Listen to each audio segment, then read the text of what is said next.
I currently work in A&E, and over the pandemic, I've worked in respiratory wards, been redeployed to the intensive care units.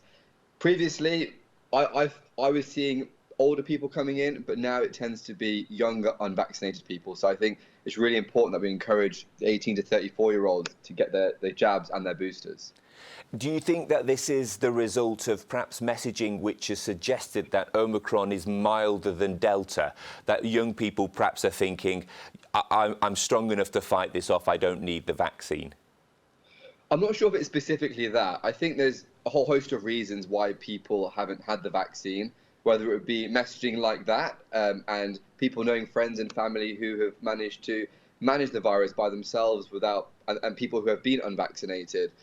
Or if it's like the lack of perceived convenience, where people think it's difficult to go and get your vaccine, which isn't necessarily true because there are pop-ups, walk-ins, and you can book very easily online on the nhs.uk website. Or if there's concerns around safety or side effects. So I think there's a lot of reasons why people are not taking up the vaccine, but it's my role as a 27-year-old who falls within that 18 to 34-year-old bracket, as a doctor, being able to educate and say, look, the vaccines have been tested for safety, quality and effectiveness, and it's the right thing to do by getting it so we can enjoy all those good times again. There will be concerns, particular concerns from young women who might either be pregnant or might be thinking about getting pregnant. How do you rationalise with them that having this vaccine is going to be safe for their baby, their unborn babies, or potentially their fertility? Yeah, well, it's a very legitimate question to ask, because pregnancy is an exciting time and it's a time that nobody wants to take any risks. But the research and evidence does suggest that by having the COVID-19 vaccines doesn't create any further harm to yourself or to the baby. We know that across the country, you guys are once again dealing with huge volumes of people in hospital for various reasons, but the pressure is there once again. What is it like for your perspective on the front line? Are you feeling overwhelmed? My main concern right now is NHS staff actually going off sick or isolating, meaning that we've got fewer hands available to deal with the patients who are coming in.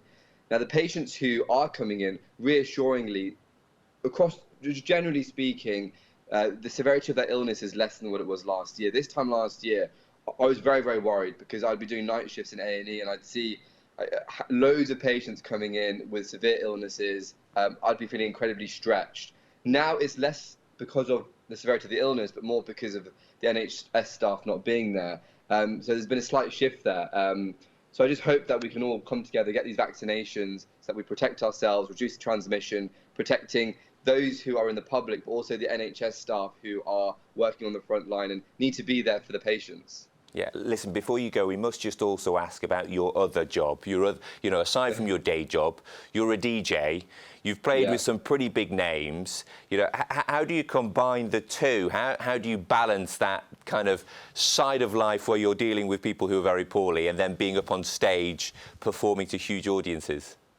Well, music and medicine are both my two biggest passions. I've been all my life working towards becoming a doctor. It was my dream to be a doctor, and music's been a huge part of my life, playing instruments and DJing at university. So both naturally kind of work together. It's a very, very busy lifestyle. Just come off tour with Fatboy Slim, signed a record deal and released my debut single, Calling for You. So it's amazing to have a platform to be able to share great music, great vibes, but also promote important messages like this.